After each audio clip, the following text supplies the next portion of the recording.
So let's look at a reading comprehension exercise from CAT 2020 slot 1. In an earlier video, we had read this passage. We had discussed what information are we supposed to take away from the passage after reading it. So now we'll look at the questions and solutions of the exercise of this passage.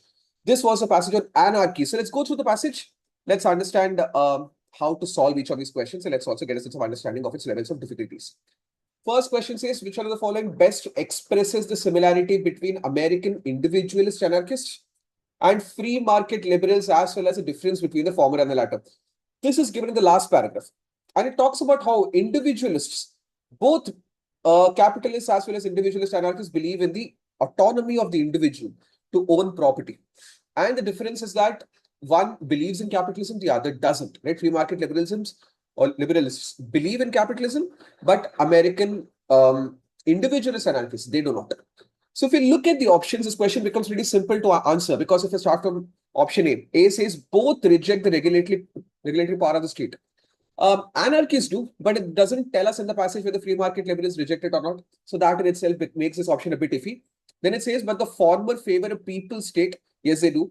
Well, the latter favors state invention in markets.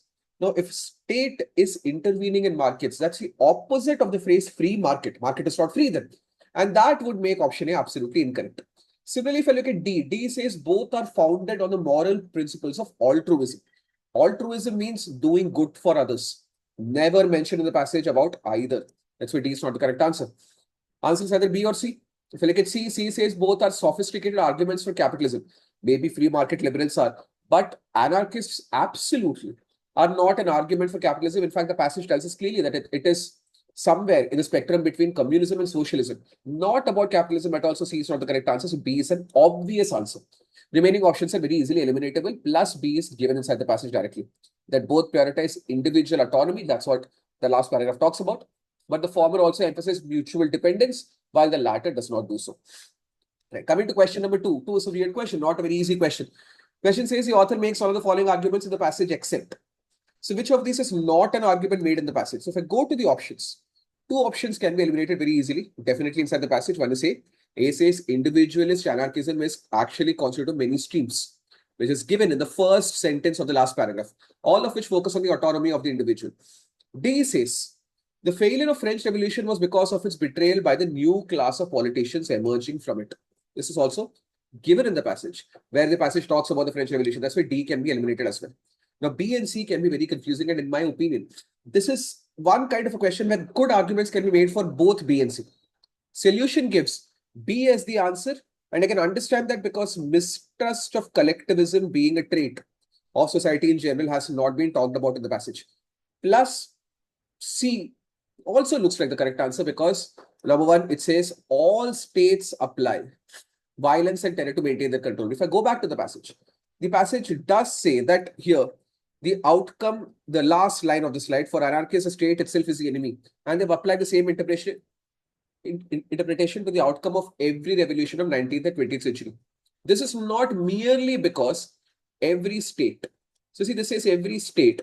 Why keeps a watchful, sometimes punitive eye on dissidents? It does not talk about violence. It just says that it keeps an eye on the punitive dissidents. But also because every state protects the privileges of the powerful. So violence and terror has not been talked about here. Where violence and terror have been discussed is in the context of the French Revolution, that there was a reign of terror which had to be ended. Now, whether every state does this terror and violence is not given in the passage. But what they're doing is they're saying that both of these are given with respect to what the state has done. So they're applying it to all states, which I understand people can disagree with. But they are saying that B is more correct than C because C, at least parts of it are given in the passage. Probably that's the reason that IIM had given that here. And B is not at all the correct answer because it's not given in the passage at all. Difficult question nonetheless. I can understand people marking C and getting this answer incorrect. So if you're coming down to B and C, you have done a good job. Coming to question 3 says, according to the passage, what is the one idea that is common to all forms of anarchism? So here we know it's been given inside the passage, the paragraph that we just read, that all forms of anarchism are against a central authority, against a central government, because they feel that all central governments support and protect the privilege of the rich class. So coming to the options, it becomes very, very clear that the answer should be option D. They are all opposed to the centralization of power. So A is incorrect. clearly given in the passage what is common. B is incorrect because that is only true for individualist anarchists. C is incorrect because Proudhon's definition of anarchism has been given, but there was no ideology present inside the definition of anarchism by Proudhon. So C is also incorrect. Fourth question says the author believes that the new ruling class of politicians betrayed the principles of French Revolution, but does not specify in what way. In the context of the passage, which statement below is the likeliest explanation of that betrayal? So if we go back to the passage, some clues have been given.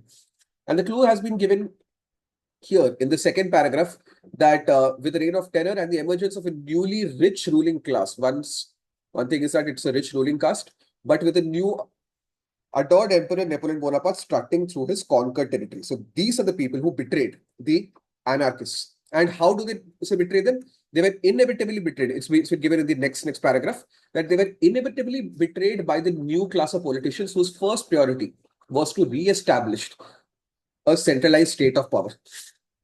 And if they are having a centralized state of power, and if Napoleon Bonaparte has become the emperor, then probably that is what is a betrayal of anarchists, because anarchists disagree with the centralized state of power as it protects the rich. So any option that indicates towards this will be the correct answer. So let's read A. A says the new ruling class rose to power on the strength of workers' revolutionary anger, which is what happened in France, but then turned to oppress that very class. So if they took up power, then they would again start oppressing the poor, the underprivileged. Maybe A looks like the correct answer. Let's read B. The anarchists did not want a new ruling class, but were not politically strong enough to stop them. Second half of this option has not been implied, that whether they were strong or not. So that's why B is not the correct answer. C says the new ruling class was constituted mainly of anarchists who were against the destructive impact of revolution on the market. Market revolution not at all being discussed in that part of the passage, so C is not the correct answer. D says the new ruling class struck a deal with the old ruling class. Again, not at all given in that part of the passage, so D is not the correct answer. So if we go back to the passage, read and understand, try to look for an option that communicates a similar kind of a meaning, we can get 4 correct. 4 is not a very easy question. It's an easy to moderate question, but doable nonetheless. And last question, question number 5, I feel it's very easy to eliminate 2 options. 5 says of the following sets of concepts, identify that set, the set that is conceptually closest to the concerns of the passage. So what is the organization, the structure of the passage? See, first paragraph starts off with defining anarchy. It has got nothing to do with revolution. So I can immediately eliminate B and C as absolutely incorrect. Answer is either A or D. Now see, second point of A and D says betrayal and state. Second paragraph talking about French Revolution does talk about betrayal by state. So both seem to be correct. Then it talks about power and individual. Kind of confusing. Both are being talked about. But the last point is what is going to give away the fact that answer should be D and not A, because the ending part of the passage talks about autonomy, individual autonomy, whether people should be autonomous to own property or not. And it is not talking about state and state's power.